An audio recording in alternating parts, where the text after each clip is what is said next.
నమస్తే. వెంకటరెడ్డి గారు, మీరు చాలా అద్భుతంగా మాట్లాడారు. చాలా అద్భుతం అంటే ఒక మాత్రం అద్భుతం కాదు.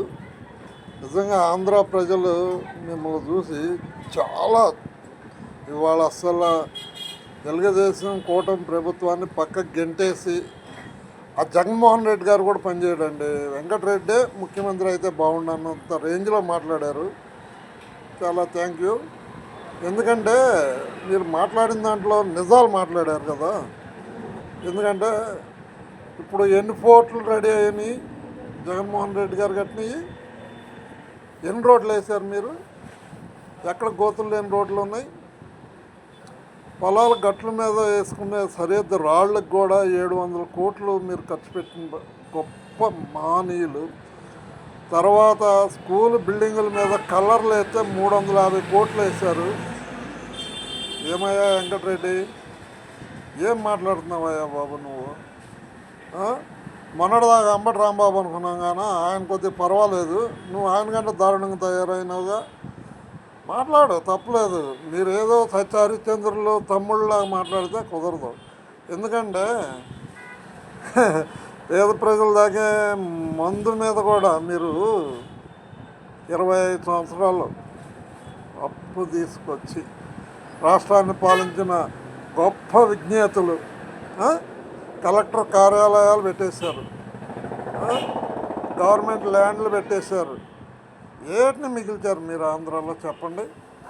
ఇవాళ ఏదో వాళ్ళు ఈ 18 నెలల్లో 2,90,000 కోట్లు, 2,78,000 కోట్లు అని నువ్వు ఏదో లెక్కలు చదువుతున్నావు, కాకి లెక్కలో. ఏమయ్యా వెంకటరెడ్డి, చెప్పయ్యా నీ లెక్కలు ఏంది? ఒకసారి బాగా జనానికి అర్థమయ్యేలా చెబితే బాగుండు. ఆ బొగ్గన రాజేందర్ రెడ్డి ఆల్రెడీ బీజేపీలో జమ చేస్తానికి రెడీగా ఉన్నాడు. నా పరిస్థితి బాగాలేదురా బాబు, నన్ను వాడుకొని జగన్మోహన్ రెడ్డి ఎక్కడ పెట్టాడో నాకే తెలియట్లేదు నాయన, ఈ పరిస్థితిలో నేనేం చేయగలను, ఈ అబద్ధాలు రోజు చదివి నాకు మెంటలు వచ్చేసినాయని ఆయన దారి చూసుకుంటాను రెడీ అయ్యాడు. నువ్వు కొత్తగా చేరావు కాబట్టి నీకు ఇంకా కొద్దిగా నీకు కూడా విత్తబోధన అవుద్దిలే, త్వరలోనే అవుద్ది అది కూడా. ఎందుకంటే మీరు నిజాలు తెలుసుకొని మాట్లాడితే బాగుంటుంది కదా. ఇప్పుడు జగన్మోహన్ రెడ్డి గారు సచివాలయాలు కట్టించాడు, రైట్, తప్పలేదు, మంచిది. అట్లాంటి మంచి పని చేస్తే ఎవరైనా ఒప్పుకుంటారు, దానికి ఏముంది. అదే స్కూల్ మాస్టర్లను తీసుకెళ్ళి మందు షాపుల దగ్గర క్యూలో నుంచో పెట్టించి మందులు అమ్మించిండు, అది మర్చిపోయావా నువ్వు? ఏమయ్యా బొత్తిగా ఎట్లాగైతే ఎట్లాగా వెంకటరెడ్డి, నువ్వు అన్నీ 2 విధాల నీ పక్షాన్ని ఒకటే కాదు, నువ్వు ఎదరి పక్షాన్ని విమర్శించేటప్పుడు నీ పక్షం ఎట్టుందనేది కూడా ఆలోచించు ఒకసారి. మీ వాళ్ళు ఇన్ని కేసులేని ఏ గవర్నమెంట్లోనైనా ఇంతమంది అరెస్టులు అయ్యారా?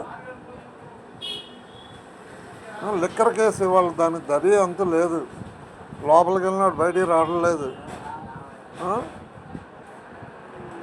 ఏమప్పా, మీ జోగి రమేష్ గారిని బయటికి తీసుకురావా బాబు వెంకటరెడ్డి. వెంకటరెడ్డి ఏమి రెడ్డివాయా బాబు నువ్వు? కానీ మీరు అందరు కలిసి జగన్మోహన్ రెడ్డిని పాడు చేస్తున్నారా? నాకు అదే బాధ. జగన్మోహన్ రెడ్డి శుభ్రంగా ఉండేవాడు, మీరు ఒక ఇది ఇచ్చి సజ్జలో ఒకటి ఇచ్చి వీళ్ళందరూ ఎవరు ఇష్టం వచ్చిందో వాళ్ళు ఇచ్చేసి మొత్తం జగన్మోహన్ రెడ్డి గారిని ఎక్కడ పంపిద్దాం అనుకుంటున్నారు మీరు అందరు కలిసి. జగన్మోహన్ రెడ్డి గారు ఫ్యూచర్ ఉన్న మంచి లీడర్, కానీ మీరు దాన్ని ఎక్కడ నాశనం చేసేస్తున్నారు. నువ్వు మంచిగా మాట్లాడు, మంచిగా చేయి, నిన్ను ఎవ్వరు వద్దనరు, అది ఎక్కడన్నా పద్ధతిగా ఉంటుంది.